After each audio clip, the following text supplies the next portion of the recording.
Pada pagi hari ini masih dalam judul khotbah yang sama, khotbah di bukit. Tapi pagi hari ini saya mengambil tema mengenai status keselamatan. Kita akan melanjutkan pembacaan kita atau juga khotbah firman Tuhan dari Matius pasal yang ke-7 ayat 15 sampai 23. Tapi sebelum itu Bapak Ibu Saudara, saya mengajak Bapak Ibu Saudara untuk bersatu di dalam doa untuk mempersiapkan hati kita, diri kita untuk mendengarkan firman Tuhan. Mari kita bersatu dalam doa. Bapa kami yang di surga, terima kasih untuk kesempatan pagi yang indah ini Tuhan. Engkau sediakan bagi kami waktu, Engkau berikan kesempatan bagi kami untuk mendengarkan firman-Mu. Tuhan, berbicaralah kepada kami pribadi lepas pribadi Tuhan. Biar Roh Kudus yang ada dalam diri kami, memberikan kami pengertian, memberikan kami pemahaman terhadap firman Tuhan yang ada. Bahkan juga Engkau urapi hamba-Mu yang akan menyampaikan firman-Mu Tuhan. Hamba terbatas, hamba sangat sederhana, bahkan juga tidak mampu untuk menyampaikan firman-Mu. Biarlah Engkau sendiri Tuhan, melalui Roh Kudus-Mu akan memampukan hamba, sehingga firman-Mu saja Tuhan, Engkau sendiri yang berkarya, Engkau sendiri yang beracara dalam saat ini Tuhan. Berbicara kepada kami Tuhan, kami siap untuk mendengarkan sabda firman-Mu. Hanya dalam nama Tuhan Yesus kami telah berdoa dan mengucap syukur. Amin. Mari Bapak Ibu Saudara, saya mengajak untuk membaca Alkitab dari Matius pasal yang ke-7 ayat 15 sampai ke-23. Saya akan membacakannya, silahkan Bapak Ibu Saudara di rumah atau dimanapun berada boleh menyimaknya. Saya akan bacakan di bawah judul perikop, hal pengajaran sesat. Waspadalah terhadap nabi-nabi palsu yang datang kepadamu dengan menyamar seperti domba, tetapi sesungguhnya mereka adalah serigala yang buas. Dari buahnya lah kamu akan mengenal mereka. Dapatkah orang memetik buah anggur dari semak duri atau buah ara dari rumput duri? Demikianlah setiap pohon yang baik menghasilkan buah yang baik, sedang pohon yang tidak baik menghasilkan buah yang tidak baik. Tidak mungkin pohon yang baik itu menghasilkan buah yang tidak baik, ataupun pohon yang baik itu menghasilkan buah yang tidak baik. Dan setiap pohon yang tidak menghasilkan buah yang baik pasti ditebang dan dibuang ke dalam api. Jadi dari buahnya lah kamu akan mengenal mereka. Bukan setiap orang yang berseru kepadaku, Tuhan, Tuhan, akan masuk ke dalam kerajaan surga, melainkan dia yang melakukan kehendak Bapa-Ku yang di surga. Pada hari terakhir banyak orang yang akan berseru kepadaku, Tuhan, Tuhan, bukankah kami bernubuat demi nama-Mu dan mengusir setan demi nama-Mu dan mengadakan banyak mujizat demi nama-Mu juga? Pada waktu itulah aku akan berterus terang kepada mereka dan berkata, aku tidak pernah mengenal kamu. Enyalah daripadaku, kamu sekalian pembuat kejahatan. Amin. Saya mengambil tema mengenai status keselamatan. Jadi, kenapa status? Berdasarkan Kamus Besar Bahasa Indonesia, saya melihat bahwa ternyata status itu artinya adalah keberadaan atau juga keadaan. Sama seperti keselamatan kita. Ketika beberapa minggu lalu, kita sudah melihat dan juga mendengarkan, mempelajari bagaimana khotbah di bukit ini mengubahkan kita, mengubah pola pikir kita. Saat ini, apakah kita sudah bisa menilai bagaimana atau seperti apa sih sekarang status keselamatan yang kita miliki? Jadi kalau kita lihat di ayat yang ke-15, perikop ini dimulai dengan kata waspadalah, beware. Jadi waspada terhadap nabi-nabi palsu yang datang kepadamu dengan menyamar seperti domba. Ayat pertama mengatakan bahwa kita harus waspada. Waspada seringkali dipakai oleh Tuhan Yesus mengatakan kepada para murid ketika Tuhan Yesus akan berdoa, berjaga-jagalah. Karena banyak sekali hal-hal yang ada di sekitar supaya tetap fokus, tetap berdoa, bahkan juga tetap fokus kepada Tuhan. Tetapi yang ditekankan dalam hal ini adalah nabi-nabi palsu yang menyamar seperti domba. Ternyata nabi-nabi dalam perjanjian lama itu mereka mendapatkan tugas khusus. Mereka menyampaikan firman Tuhan, mereka dipilih Tuhan secara langsung. Dan bahkan mereka menyampaikan pesan secara langsung kepada orang-orang Israel. Tetapi seiring berkembangnya zaman, seiring berjalannya waktu, di sini dikatakan bahwa ternyata nabi-nabi palsu itu menyampaikan hal-hal yang bertentangan dengan firman Tuhan. Keberadaan mereka juga ternyata menyamar Bapak Ibu Saudara. Ini menjadi peringatan bagi kita bahwa ternyata sepertinya mereka seperti domba ya. Kalau domba itu yang pertama pasti dia lugu, dia mudah untuk diarahkan, dia penurut, seperti kalau domba itu akan digunting bulu-bulunya, dia akan mengikuti. Dan bahkan dia tidak punya mekanisme untuk pertahanan diri. Kalau kambing itu kan punya tanduk, jadi dia bisa ketika ada suatu hal yang mengancam dirinya, dia bisa mekanisme untuk mempertahankan diri. Tetapi domba ini tidak ada sama sekali. Nah, uniknya lagi, ternyata nabi-nabi palsu ini mereka menyamar seperti domba. Mereka seperti kita. Seperti biasa, tidak kelihatan menakutkan, tidak kelihatan memberikan ancaman kepada kita, tapi sangat berbahaya karena mereka ternyata hanya menyamar. Tujuan mereka adalah seperti serigala yang buas, hanya mementingkan kepentingan diri sendiri. Serigala yang pasti akan membutuhkan makan, oleh karena itu dia akan mengeksploitasi domba itu. Domba itu akan dia makan, bahkan juga kalau dalam komunitas pasti dia akan mencerai-beraikan, dia memberikan pengajaran-pengajaran yang salah. Nah, ini juga diperingatkan oleh Rasul Yohanes, rasul yang pada waktu itu adalah murid Tuhan Yesus. Coba kita lihat di 2 Yohanes pasal yang pertama. 2 Yohanes pasal yang pertama ayat yang ke-7. Firman Tuhan mengatakan, sebab banyak penyesat telah muncul dan pergi ke seluruh dunia yang tidak mengaku bahwa Yesus Kristus telah datang sebagai manusia. Itu adalah penyesat dan antikristus. Nah, di sini jelaskan ciri-cirinya lagi. Ternyata mereka, nabi palsu ini, penyesat-penyesat ini, mereka tidak mengakui Yesus sebagai Tuhan. Sepertinya mereka beribadah, sepertinya mereka melayani. Tapi ternyata mereka tidak mengakui Yesus sebagai Tuhan. Nah, ini untuk kepentingan dia sendiri. Kembali kepada Matius pasal yang ke-7 ayat 15 dan seterusnya tadi. Ternyata mereka adalah domba yang hanya menyamar seperti serigala yang menyamar seperti domba. Jadi kita harus waspada. Jadi kita harus memperhatikan pengajaran-pengajaran yang benar dan juga pengajaran-pengajaran yang salah. Dan puji Tuhan Bapak Ibu Saudara, ketika kita dari TLCC ini di sini memberikan layanan, memberikan sarana untuk Bible study. Jadi kalau kita melewatkan hal ini, wah sangat disayangkan. Jadi ketika ada kesempatan dan juga ada sarana, kita harus mengikutinya, kita harus tahu bahwa ajaran yang benar seperti ini, ajaran yang salah seperti ini. Nah, berangkat dari hal itu, bagaimana kita bisa mengetahui nabi-nabi palsu ini? Kita mengacu kepada ayat ke-22 sampai 23. Di ayat 22 sampai 23, pada hari terakhir banyak orang akan berseru kepadaku, Tuhan, Tuhan, bukankah kami bernubuat demi namamu dan mengusir setan demi namamu dan mengadakan banyak mukjizat demi namamu juga? Tetapi di ayat 23, pada waktu itulah aku akan berterus terang kepada mereka dan berkata, aku tidak pernah mengenal kamu, enyaklah daripadaku kamu sekalian pembuat kejahatan. Ternyata ini yang bisa kita lihat dari nabi-nabi palsu. Karena di ayat 16 dan juga 20 itu menekankan kalimat yang sama Bapak Ibu Saudara. Coba kita perhatikan. Di ayat 16, dari buahnya lah kamu akan mengenal mereka. Di ayat 20 juga mengatakan dari buahnya lah kamu akan mengenal mereka. Jadi kita harus mengenal buah-buah mereka, hasil dari apa yang mereka lakukan. Ternyata apa yang mereka lakukan? Di ayat 22 tadi, mereka sepertinya bernubuat demi nama Tuhan Yesus. Sepertinya mereka melakukan mukjizat seperti dalam nama Tuhan Yesus. Mereka melayani Tuhan sepertinya. Dan mereka mengusir setan juga demi nama Tuhan Yesus. Tapi ternyata Tuhan tidak mengenal mereka. Nah, ini adalah nabi-nabi palsu. Mereka memberikan pengajaran-pengajaran yang salah. Selanjutnya, setelah kita mengetahui bahwa banyak sekali penyesat-penyesat, banyak sekali orang-orang di sekitar kita yang kita sulit sebenarnya Bapak Ibu Saudara melihat dan juga memisahkan mereka. Karena mereka yang menyamar seperti domba tadi. Dan semua itu baru terungkap nanti. Tuhan Yesus mengatakan di ayat ke-23, pada waktu itulah aku terus terang. Jadi pada hari terakhir, hari Tuhan Yesus. Jadi sekarang Tuhan membiarkan mereka, biarkan saja. Nah, ini menjadi tugas kita. Kita mendapatkan tanggung jawab untuk bisa mengenali mereka dari buah-buahnya. Nah, sekarang kita akan lihat selanjutnya. Setelah kita melihat bahwa ternyata ada pengajaran-pengajaran yang salah, ada nabi-nabi yang memberikan pengajaran-pengajaran yang sesat, kita akan melihat di ayat yang ke-16 sampai 20 itu ada kata buah. Coba perhatikan, ada berapa kata buah di sini? Kurang lebih ketika saya perhatikan ada 8 kata buah.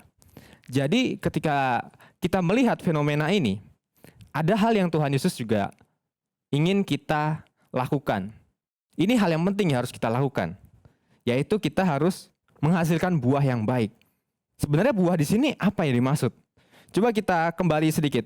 Sebelum kita membahas bagian ini, saya mengajak untuk membaca dari Matius pasal yang ketiga, ayat 7 sampai yang ke-10. Saya akan bacakan. Tetapi waktu ia melihat banyak orang Farisi dan orang-orang Saduki datang untuk dibaptis, berkatalah ia kepada mereka, "Hai kamu keturunan ular beludak, siapakah yang mengatakan kepada kamu bahwa kamu melarikan diri dari murka yang akan datang? Jadi, hasilkanlah buah yang sesuai dengan pertobatan. Dan janganlah mengira bahwa kamu dapat berkata dalam hatimu, Abraham adalah bapa kami. Karena aku berkata kepadamu, Allah dapat menjadikan anak-anak bagi Abraham dari batu-batu ini. Kapak sudah tersedia pada akar pohon dan setiap pohon yang tidak menghasilkan buah yang baik pasti ditebang dan dibuang ke dalam api." Jadi kalau kita melihat sekilas di bagian ini, Yohanes akan membaptiskan orang-orang. Ternyata ada orang Saduki dan juga orang Farisi yang datang. Yohanes mengatakan bahwa kamu orang-orang Farisi, orang-orang Saduki harus bertobat dulu. Harus menghasilkan buah sesuai dengan pertobatan. Karena meskipun mereka adalah keturunan Abraham secara langsung, secara asli, mereka tidak layak untuk diselamatkan. Karena ketika mereka hanya menggunakan status mereka sebagai keturunan, mereka menyatakan bahwa mereka diselamatkan karena keturunan itu, sesungguhnya itu bukanlah jaminan. Karena di ayat yang ke-9, Abraham adalah bapa kami, karena aku berkata kepadamu, Allah dapat menjadikan anak-anak bagi Abraham dari batu-batu ini. Jadi sebenarnya orang-orang Saduki, orang-orang Farisi ini tidak lebih berharga dibandingkan dengan batu-batu yang ada di sekitar mereka. Jadi pada waktu itu ada di sungai dan ada batu-batu, dan ternyata mereka, keturunan Abraham ini, tidak lebih berharga dibandingkan dengan batu-batu ini. Sehingga mereka harus meninggal.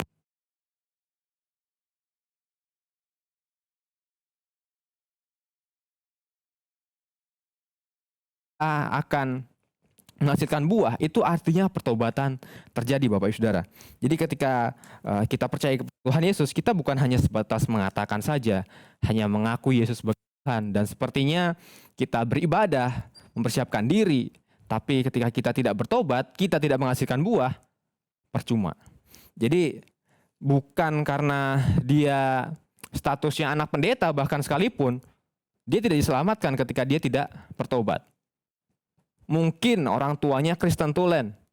Ketika dia pribadi tidak bertobat, dia tidak diselamatkan karena dia tidak menghasilkan buah itu, tidak menghasilkan pertobatan. Kembali di Matius pasal yang ke-7. Dari buahnya lah kamu akan mengenal mereka. Di ayat selanjutnya bahwa mengatakan, demikianlah setiap pohon yang baik menghasilkan buah yang baik, sedang pohon yang tidak baik menghasilkan buah yang tidak baik. Ini ilustrasi sebenarnya mengacu kepada kita pribadi lepas pribadi. Jadi kita itu diibaratkan seperti pohon. Seperti apakah pohon itu? Kita seperti pohon yang seperti apakah kita ini? Jadi ketika kita akan menghasilkan buah yang baik, apakah bisa menghasilkan yang baik? Nah, jadi Alkitab membedakan dua hal ini. Yang satu, apakah pohon ini akan menghasilkan hasil yang baik, atau pohon ini sudah diubahkan sehingga dia akan menghasilkan hasil yang baik. Coba kita perhatikan mungkin tanaman pohon yang ada di sekitar kita saja, di sekitar rumah. Apakah pohon itu bisa menghasilkan buah yang baik dari dia sendiri? Atau perlu kita pupuk, kita rawat, kita perhatikan, kita bersihkan dari hama-hama mungkin, dari benalu. Apakah bisa seperti itu? Ya, demikian juga dengan kita. Ketika kita hanya berusaha dari diri kita sendiri untuk menghasilkan buah yang baik, tidak akan pernah bisa. Karena sesungguhnya ketika kita menjadi pohon, kita harus diubahkan dulu untuk bisa menghasilkan buah yang baik. Karena sesungguhnya buah itu adalah tanda dari keselamatan kita, hasil dari keselamatan kita. Tidak mungkin pohon itu akan menghasilkan buah yang baik kalau dia tidak diubahkan. Oleh karena itu, kita harus meminta kepada Tuhan Yesus, supaya Tuhan Yesus sendiri yang akan mengubahkan kita hari lepas hari, sehingga kita bisa menghasilkan buah yang baik itu. Tidak akan pernah mungkin ketika saat ini kita belum baik nih, saat ini kita masih pohon yang harusnya perlu dirawat, harusnya perlu diubahkan oleh Tuhan Yesus, akan menghasilkan buah yang baik. Tidak akan pernah bisa. Jadi kita harus meminta Tuhan terlebih dahulu secara pribadi supaya mengubahkan kita untuk menjadi pohon yang lebih baik lagi, menjadi pohon yang menghasilkan buah yang baik. Karena itu otomatis. Jadi kita tidak akan pernah bisa untuk menghasilkan buah itu tanpa diubahkan oleh Tuhan Yesus. Jadi itu adalah ciri yang harus dilakukan oleh orang-orang percaya. Kita sebagai anak-anak Tuhan untuk mengetahui status keselamatan kita seperti apa. Gitu ya. Jadi kita harus menghasilkan buah yang baik. Yang pertama, kita harus menyerahkan diri kita supaya diubahkan oleh Tuhan Yesus. Selanjutnya kita akan melihat bahwa ternyata setelah kita menghasilkan buah yang baik, kita juga harus melakukan kehendak Tuhan. Coba kita lihat di ayat yang ke-21. Bukan setiap orang yang berseru kepadaku, Tuhan, Tuhan, akan masuk ke dalam kerajaan surga, melainkan dia yang melakukan kehendak Bapa-Ku yang di surga. Jadi ini memberikan penegasan kepada kita bahwa bukan orang yang mengatakan Tuhan, Tuhan yang akan masuk ke dalam kerajaan surga. Tuhan atau juga Yesus yang kita tuju juga harus jelas. Karena sebenarnya di dunia ini, mungkin kalau di Indonesia belum familiar, ada seorang tua memberi nama anaknya itu Yesus ya. Tapi kalau di Spanyol, petinju itu juga ada yang bernama Yesus ya. Pemain bola Chelsea juga ada yang namanya Yesus. Tapi ada juga Yesus-Yesus yang ada di Filipina, mereka masuk penjara Bapak Saudara. Nah ini juga jadi peringatan bagi kita bahwa Yesus yang mana yang kita tuju? Yesus, apakah Yesus yang memberikan kita keselamatan atau Yesus yang lain? Hanya asal menyebut nama Yesus saja tanpa mengenali secara pribadi. Nah ini menjadi perhatian bagi kita supaya kita terus dengan jelas menunjukkan tujuan kita kepada Tuhan Yesus Kristus. Di ayat 21 ini menegaskan bahwa bukan mereka yang memanggil aku Tuhan, Tuhan yang akan masuk ke dalam kerajaan surga, melainkan dia yang melakukan kehendak Bapa-Ku yang di surga. Nah, kita lihat kenapa Tuhan Yesus memberikan penekanan bukan mereka yang berseru-seru, bukan mereka yang memanggil-manggil nama Yesus, bukan mereka yang mengatasnamakan Yesus dalam setiap aktivitas kehidupannya yang akan diselamatkan. Bukan mereka yang mengaku-ngaku, oh, aku pakai atribut nih, aku pakai kalung salib misalnya. Aku pakai ayat-ayat Alkitab di kaos misalnya. Yang akan diselamatkan, bukan seperti itu sesungguhnya. Jadi, ketika dia hanya mengucapkan, hanya sebatas atribut saja, atributif saja, tidak bisa diselamatkan. Tapi dia yang melakukan kehendak Bapa. Sama seperti apa yang Tuhan Yesus katakan di Yohanes 4 ayat 34. Tuhan Yesus mengatakan, makananku ialah melakukan kehendak dia yang mengutus aku dan menyelesaikan pekerjaannya. Tuhan Yesus sendiri Bapak Saudara, dia melakukan kehendak Bapa yang mengutus dia. Jadi dia tidak berdiri atas otoritasnya sendiri. Meskipun dia bisa mengadakan mujizat, melakukan banyak sekali pengajaran yang luar biasa, dia tidak berdiri atas otoritasnya sendiri. Dia ada di bawah kehendak Bapa yang mengutus dia. Sama seperti Tuhan Yesus mengatakan di Yohanes 4 ayat 34 ini, makananku ialah seperti makanan yang mungkin Bapak Ibu Saudara melakukan kegiatan ini, aktivitas makan ini mungkin satu hari 3 kali atau bahkan mungkin 4 kali, kita tidak pernah tahu gitu ya. Dengan appetizer mungkin, dengan lain sebagainya makanan-makanan dan juga mungkin cemilan-cemilan yang Bapak Ibu Saudara konsumsi yang tidak pernah bisa dilewatkan dalam keseharian kita. Sama seperti itu juga ketika kita melakukan kehendak Tuhan, tidak pernah bisa dipisahkan dalam kehidupan kita. Hari lepas hari kita harus melakukan kehendak Tuhan. Nah, sekarang pertanyaannya, kehendak yang seperti apa yang harus kita lakukan? Coba kita lihat lagi. Kita merujuk kepada masih dalam Injil. Kita lihat di Yohanes 6 ayat 28 sampai yang ke-29. Injil Yohanes pasal yang ke-6 ayat 28 sampai 29 saya akan bacakan, silakan Bapak Ibu Saudara simak. Lalu kata mereka kepadanya, apakah yang harus kami perbuat supaya kami mengerjakan pekerjaan yang dikehendaki Allah? Jawab Yesus kepada mereka, inilah pekerjaan yang dikehendaki Allah, yaitu hendaklah kamu percaya kepada Dia yang telah diutus Allah. Nah, sedikit informasi mengenai ayat ini dalam konteks ketika Tuhan Yesus setelah mengadakan mujizat mengenai 5 roti dan juga 2 ikan. Ternyata orang-orang ini mengikuti Tuhan Yesus lagi. Karena mereka ingin mendapatkan roti itu lagi, mendapatkan pemeliharaan dan juga berkat jasmani lagi. Tapi Tuhan Yesus mau, mereka bukan mencari itu. Tapi mereka mencari Tuhan Yesusnya di ayat 29 tadi. Inilah pekerjaan yang dikehendaki Allah. Ini kehendak Tuhan bagi mereka dan bahkan kita pribadi lepas pribadi. Yaitu hendaklah kamu percaya kepada Dia yang diutus Allah. Jadi percaya kepada Dia yang diutus Allah itu Tuhan Yesus. Nah, seberapa percaya kita kepada Tuhan Yesus? Jadi percaya kepada Tuhan Yesus itu artinya kita menaruh iman, meyakini, melandaskan Dia dalam segala aktivitas kita. Tidak pernah bisa satu detik pun kita tidak melandaskan itu. Ini mudah, hal yang sederhana. Misalnya mengambil keputusan. Tidak usah melibatkan Tuhan Yesus. Ini secara logika gampang lah, seperti ini kita manage semuanya sehingga bisa selesai. Tidak seperti itu. Jadi kita harus melibatkan Tuhan Yesus dalam semua aktivitas kehidupan kita. Kita tidak bisa melakukan kehendak Tuhan itu setengah-setengah atau kalau sedang butuhnya saja. Tidak boleh seperti itu, Bapak Saudara. Kita harus menaruh iman sepenuhnya kepada Tuhan Yesus. Jangan sampai ketika kita mengaku kepada Tuhan Yesus, Tuhan aku percaya, Tuhan aku setiap minggu gak pernah absen loh ikut YouTube ini, ikut ibadah. Tuhan, aku setiap minggu itu 1 jam sebelum YouTube TLCC live streaming itu aku sudah standby. Saya sudah persiapkan. Saya sudah mengajak istri saya, mengajak anak, mengajak orang tua bahkan untuk standby di situ. Bahkan juga melakukan semua aktivitas keagamaan bahkan dengan sangat luar biasa.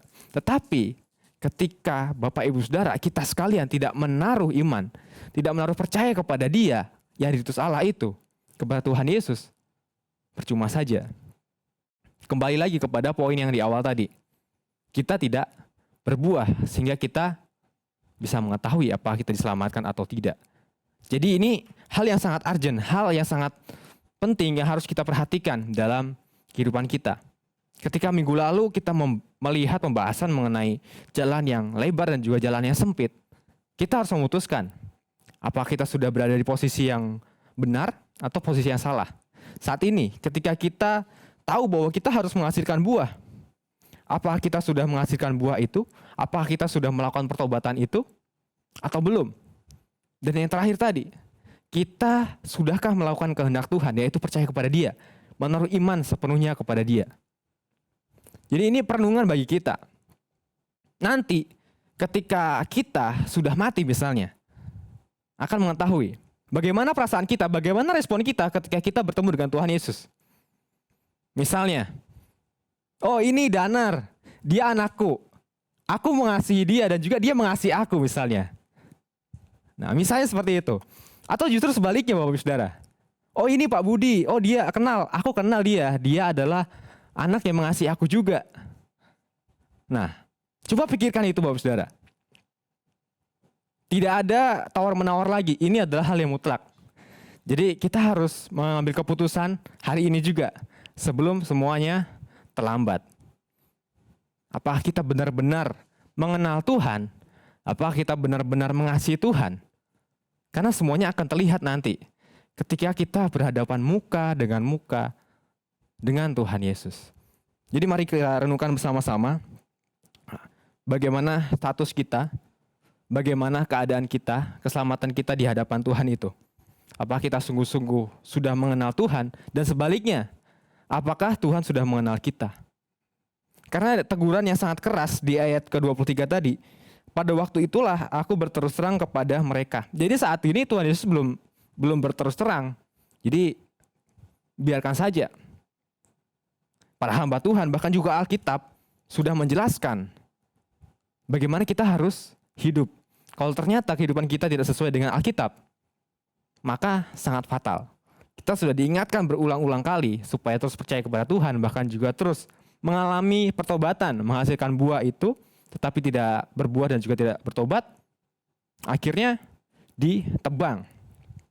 Di Matius mengatakan hal yang demikian, bahkan juga di ayat yang ke-19 tadi mengatakan, dan setiap pohon yang tidak menghasilkan buah yang baik pasti ditebang dan dibuang ke dalam api. Jadi gak ada gunanya. Jadi mari kita sama-sama merenungkan dalam kehidupan kita, biarlah ini terus menguatkan kita, menjadi perenungan bagi kita, mengingatkan kita dalam hari-hari kita untuk terus melakukan kehendak Tuhan, untuk terus melakukan pertobatan, detik demi detik, jam demi jam, hari lepas hari. Itulah firman Tuhan yang bisa kita pelajari dan juga kita renungkan. Biarlah kita bisa melakukannya dengan sepenuhnya dan kita meminta pimpinan kuasa Roh Kudus yang ada dalam diri kita. Karena kita percaya kuasa Roh Kudus begitu luar biasa. Mari kita minta terus. Kita punya relasi yang kuat bersama dengan Tuhan Yesus. Mari kita tutup dalam doa. Bapa kami yang di surga, terima kasih untuk kesempatan pagi hari ini. Kami sudah mendengarkan sabda firman-Mu Tuhan. Ubahkan kami Tuhan untuk menjadi pohon yang baik.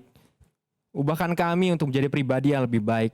Sehingga kami bisa menghasilkan buah-buah yang berkenan di hadapan Tuhan.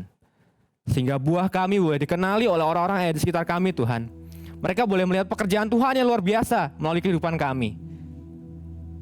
Ubahkan kami Tuhan, pimpin kami dengan kuasa Roh Kudus-Mu Tuhan. Terima kasih ya Bapa, biarlah kehendak-Mu yang menjadi makanan kami setiap hari, setiap waktu. Dan biarlah kami akan terus lapar, akan haus untuk melakukan kehendak-Mu dalam kehidupan kami. Terima kasih Tuhan Yesus. Hanya dalam nama Tuhan Yesus kami telah berdoa dan mengucap syukur. Amin.